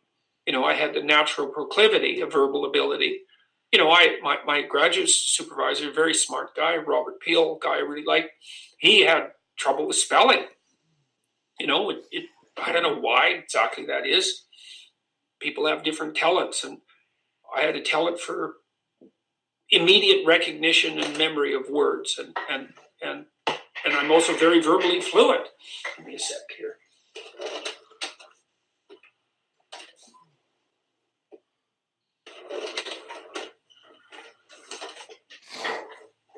So I think mostly it's an innate talent. Now I also do know that the more you read, generally speaking, the faster you get. My wife is really, she always read, but she's really started to read a lot since she got a Kindle. Turns out she really likes her Kindle. She reads a lot more, and her reading speed has increased a lot. A lot of it's practice.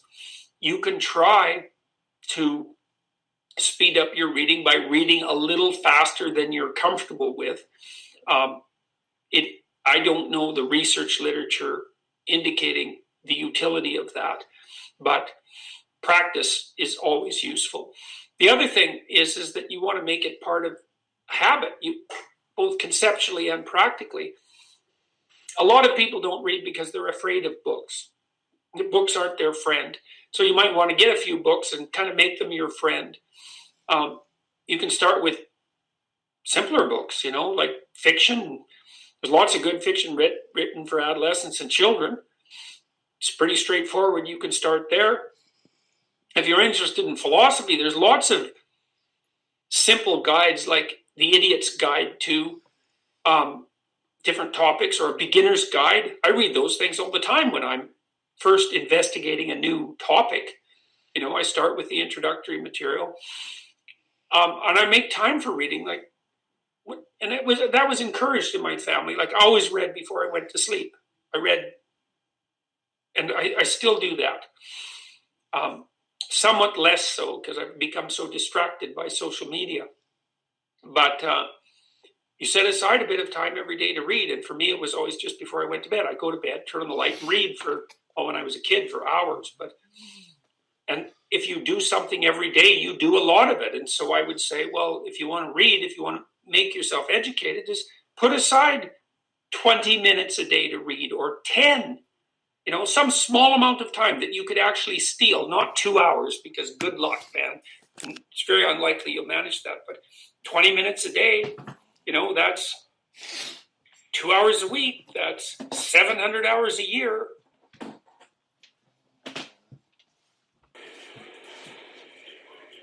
Wowza.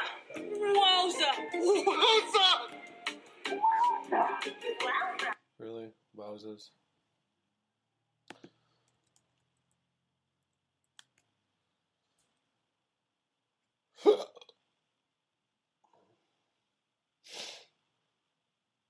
Sorry, everybody.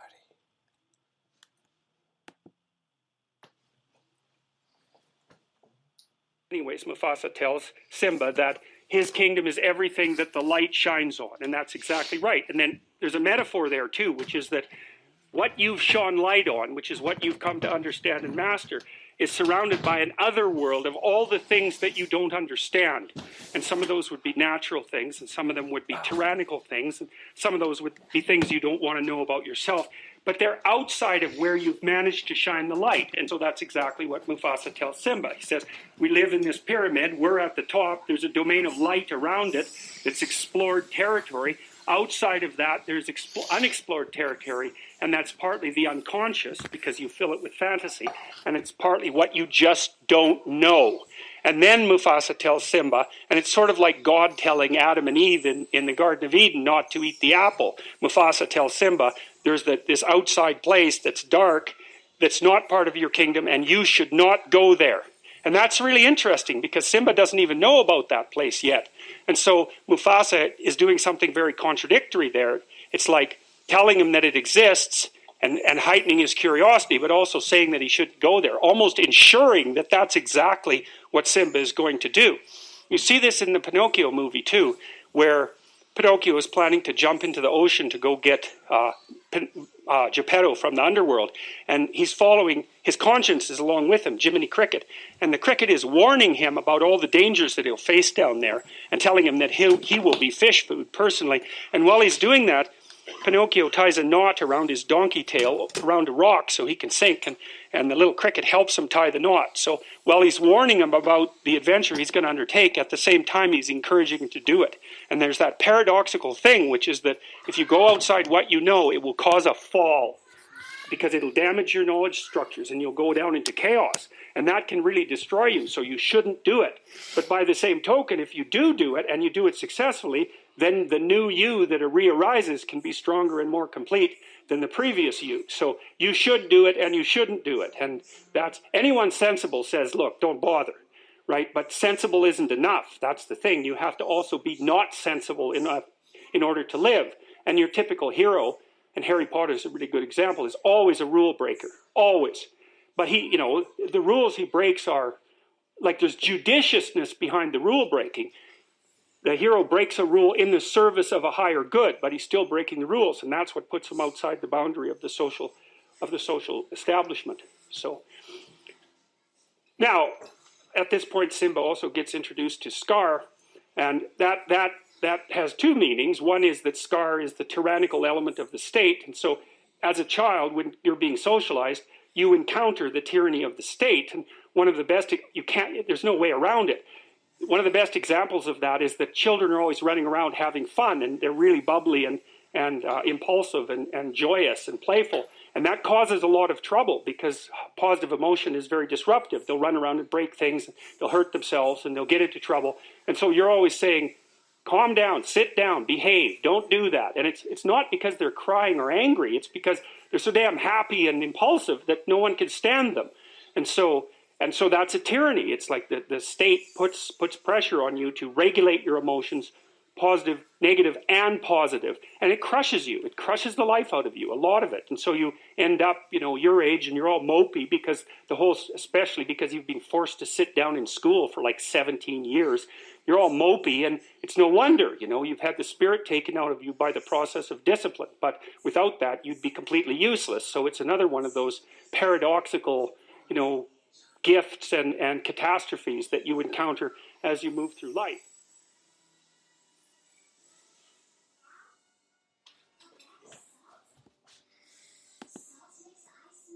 Utility in pursuing those things that you're interested in.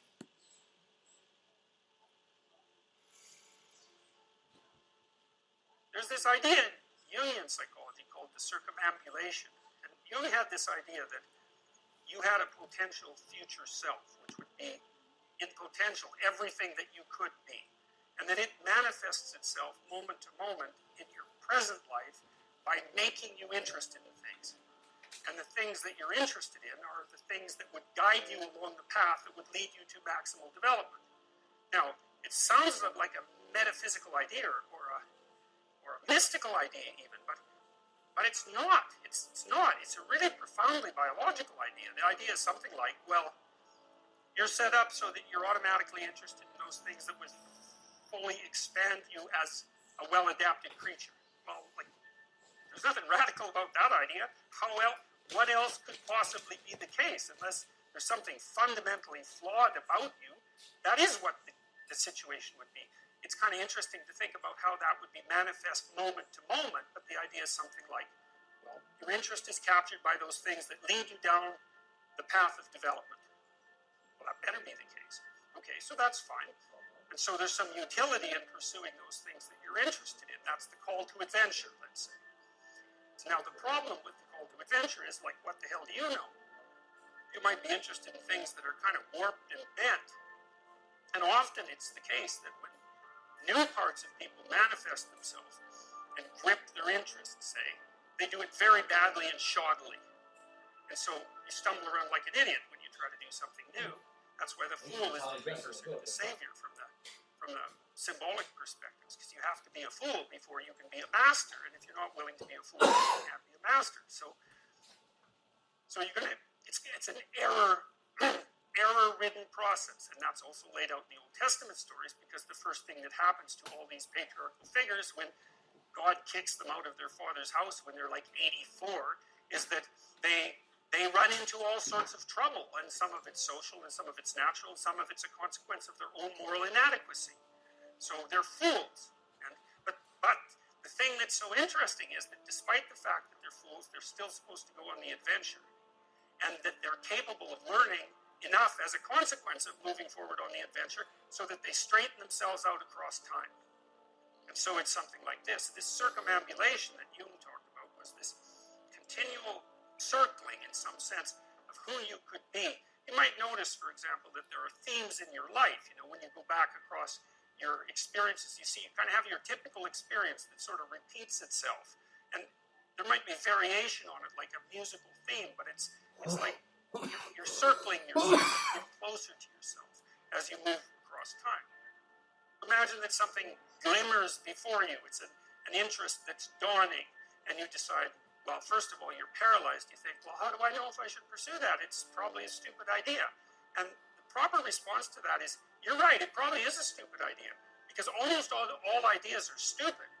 And so the probability that as you move forward on your adventure that you're going to get it right the first time is zero.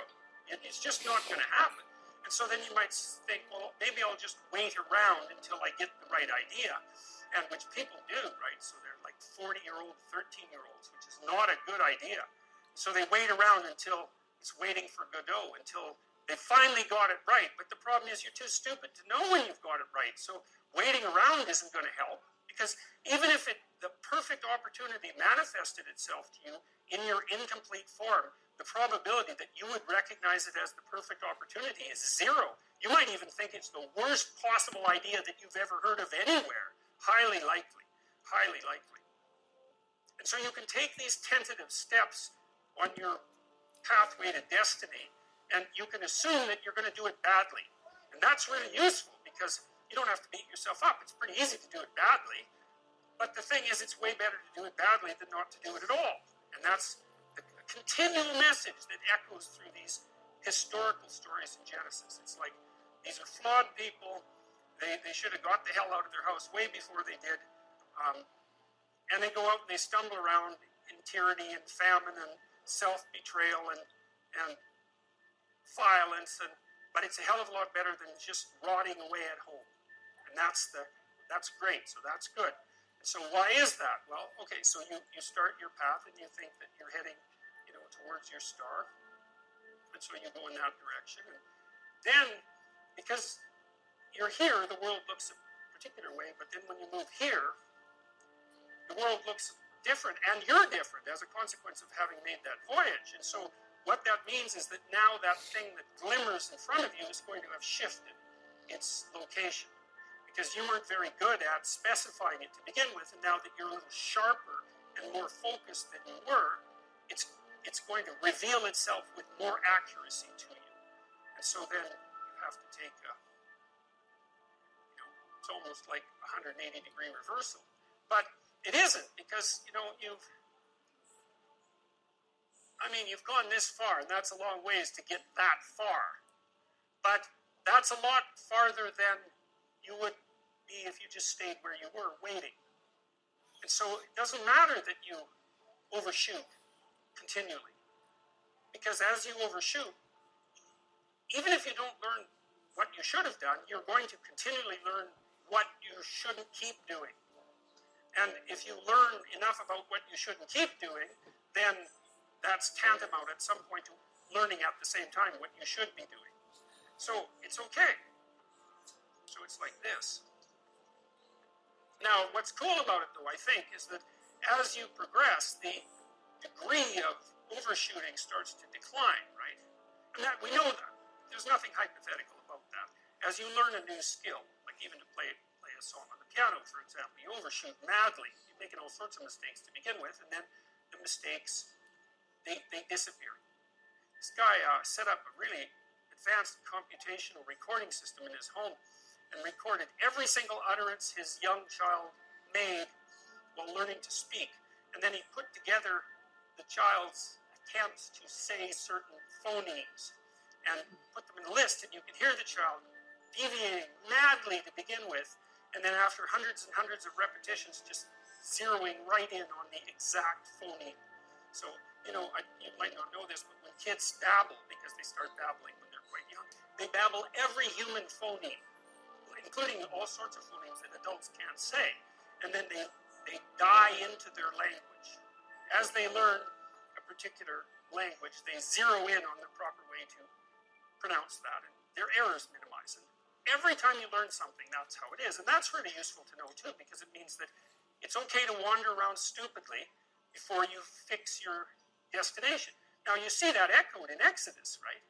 Because what happens is that the Egyptians, or the Hebrews, escape a tyranny, which is kind of whatever you do personally and psychologically when you escape from your previous set of stupidly held and ignorant and stubborn axioms. It's like, away from that tyranny. It's like, great, I freed myself from that. Well, then what? Well, you think, well, now I'm on the way. It's, no, you're not. Now you're in the desert, where you wander around stupidly, you know, and worship the wrong things until you finally organize yourself morally again and head in the proper direction. So that's worth knowing, too, because you think, well, I got rid of a lot of things, baggage, excess baggage that I didn't need in my life, and now everything's okay. It's like, no, it's not. You've got rid of a whole set of scaffolds that were keeping you in place, even though they were pathological. Now you have nothing, and nothing actually turns out to be better than something pathological, but you're still stuck with the problem of nothing, and that's exactly why Exodus is structured the way that it is. It's that you escape from a tyranny, it's hooray, we're no longer slaves. Yeah, well, now you're nihilistic and lost. It's not necessarily an improvement. Oh, shit. The fact that you're full of faults doesn't mean you have to stop. And thank God for that. That's a really useful thing. And the fact that you're full of faults doesn't mean that you can't learn. And so you can posit an ideal, and you're going to be wrong about it, but it doesn't matter, because what you're right about is positing the ideal, moving towards it. If the actual ideal isn't conceptualized perfectly, well, first, surprise, surprise, because like, what are you going to do that's perfect? So it doesn't matter that it's imperfect. It just matters that you do it and that you move forward. So that's really positive news as far as I'm concerned, because you could actually do that, right? You can do it badly. Anyone can do that, so that's useful. Okay, so like if you were an efficient person, you would have just done that. But you're not. But who cares? You know, you still end up in the same place. And maybe the trip is even more interesting. Who knows? Probably too interesting.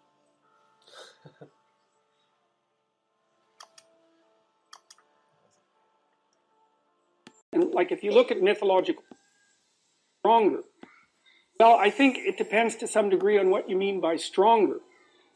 So physical strength is one element. And like if you look at mythological heroes, imagine that the stories of heroes are fragmented elements of the archetype. And so one kind of archetypal hero, obviously, is someone who's physically strong.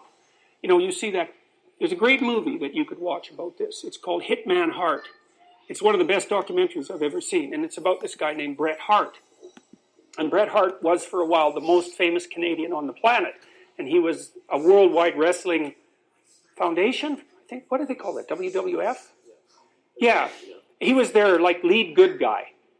And so wrestling, I loved the documentary because when I was a little kid, like 4 or 5, I used to watch his father, whose name was Stu Hart, who ran this channel, this wrestling confederation in Alberta. And Stu Hart had, I think, 8 boys, and he trained all of them to be pro wrestlers. And part of the movie is extraordinarily funny because Stu Hart is in it. He's really old. He's like 85, and he's just barely, can you imagine? He was like a pro wrestler for 4 years. Like every joint is broken. And he's still big, but he's just barely moving. And this kid and another kid come over, and Stu is telling the story about how he used to take his boys into the basement and toughen them up. And I think Brett called that the journey to pain or something like that. His father would take all these kids down there and wrestle with them and push them right to the edge of their pain tolerance constantly. And anyways, they grew up tough. There's no doubt about that. And all his daughters married pro wrestlers too. And I think he had 7 daughters.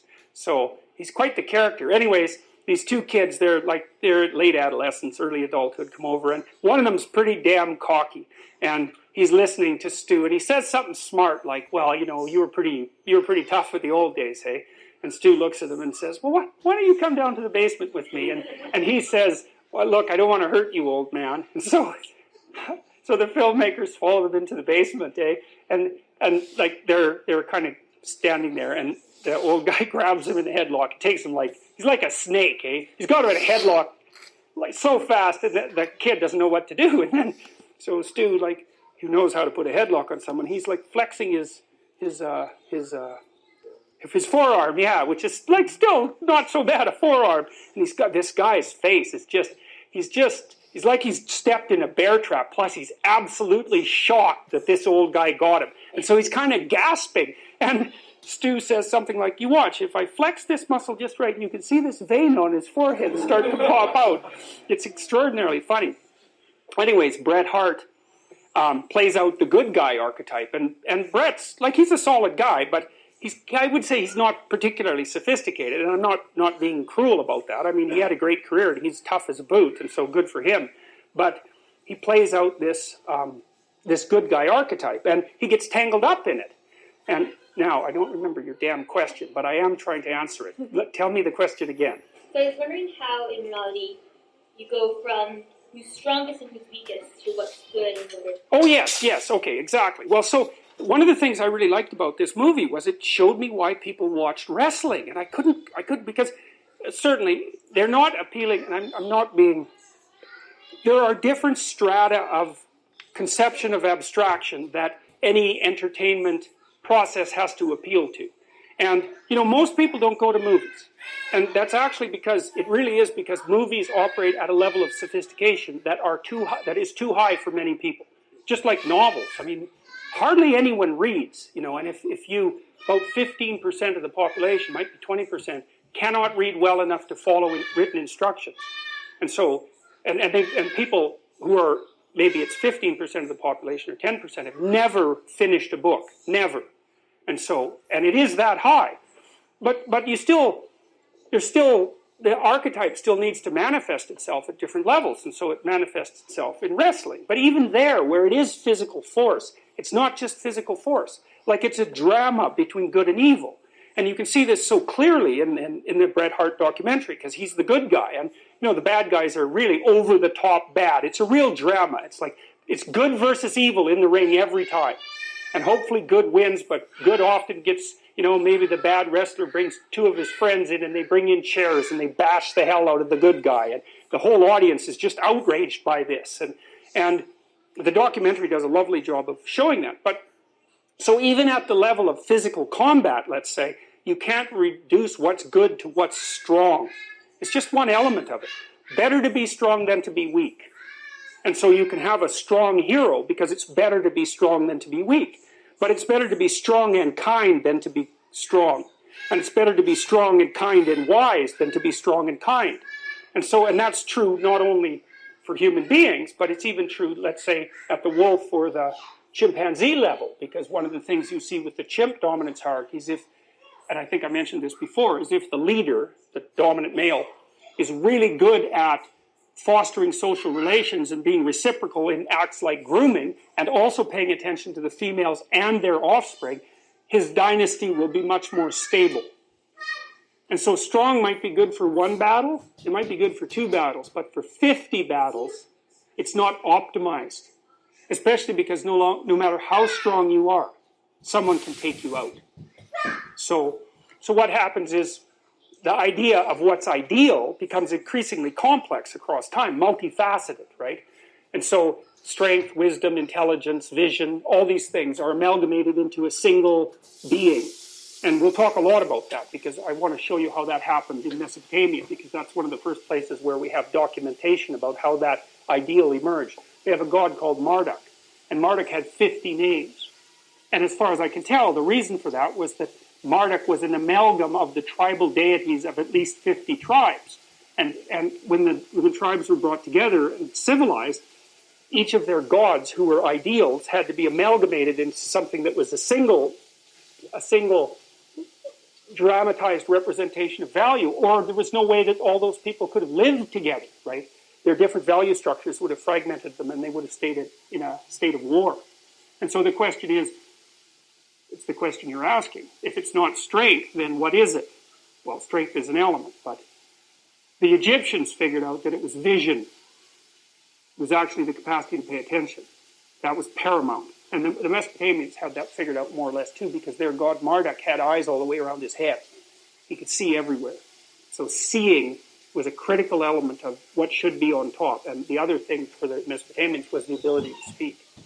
So by the time of Mesopotamia, people had already dramatized the idea that cardinal human attributes are vision and the ability to speak. So, and that be the ability to speak the truth too, not just speak. So.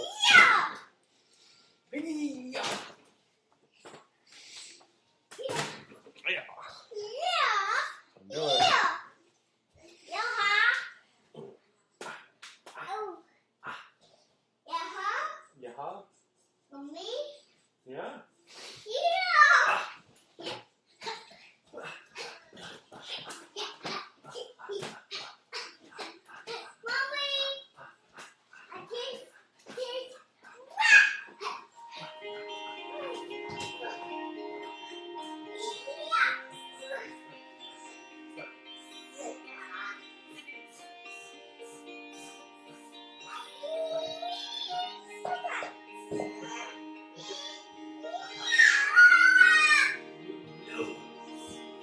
So, Rebecca, how often do you see parental alienation in your practice? More than I like to see it. And I think it comes from the intense anger and hurt and pain that one or other of the parents are feeling.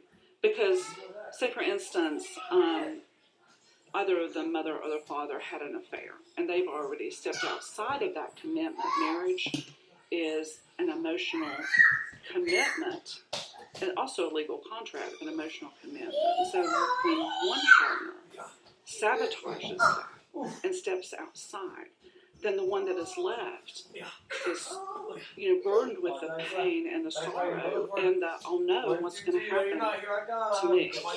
So if that's not dealt with in counseling, if that's not essentially dealt with in a therapeutic setting where they can feel validated, but then work through that anger, then of course.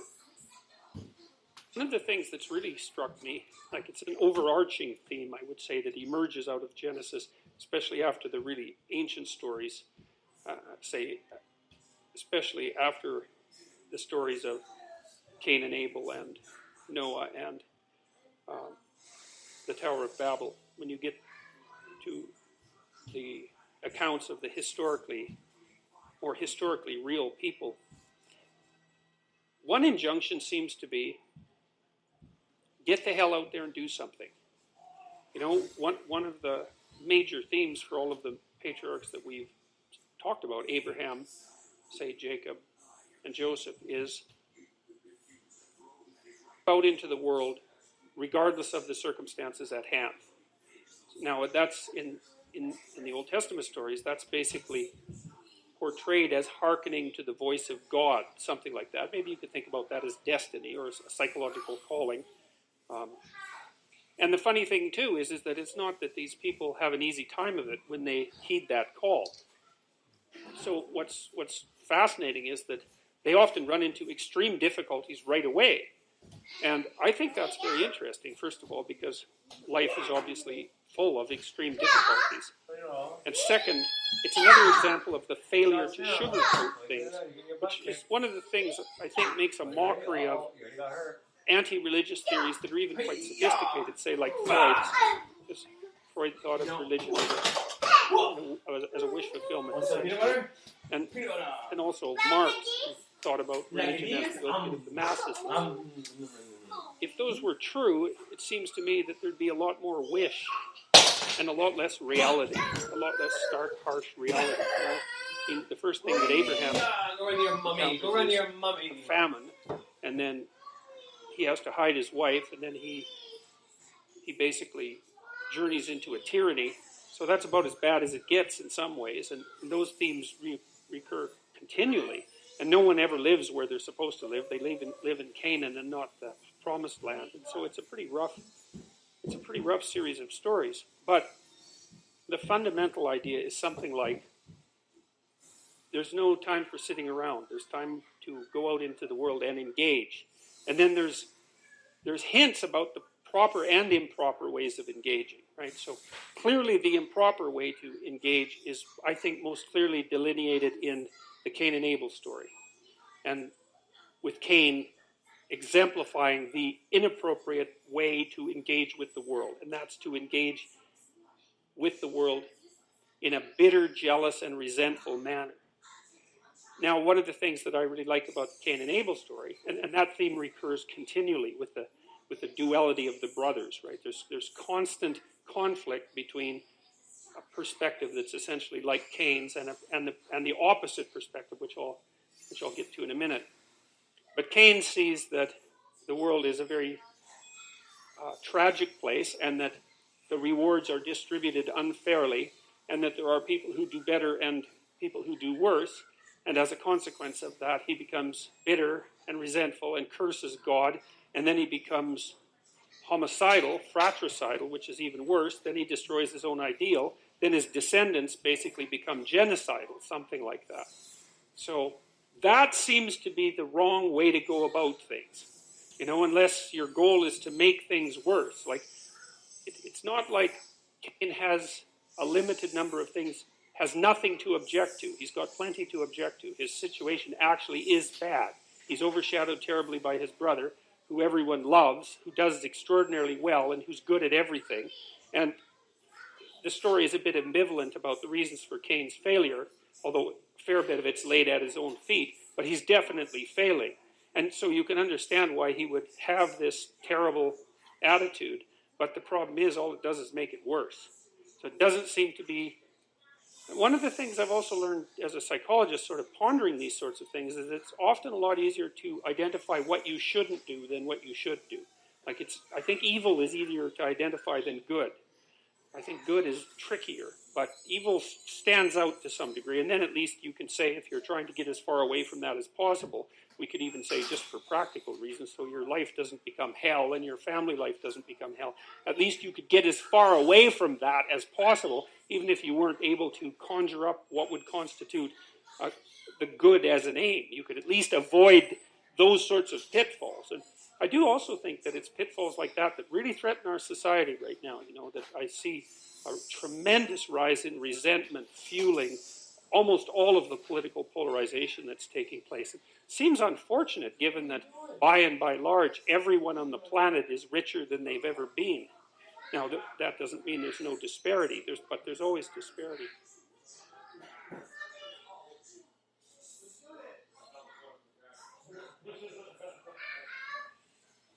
Oh, new book for Daddy. Fuck yeah. I'm writing this bitch.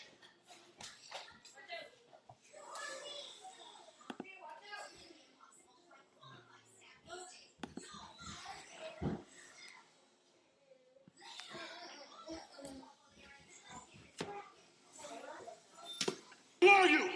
He's your clone.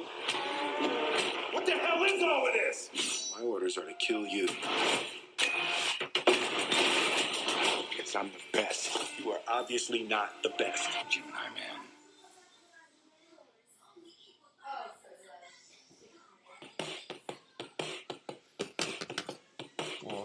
Get ready to go on a journey that will make you uncomfortable.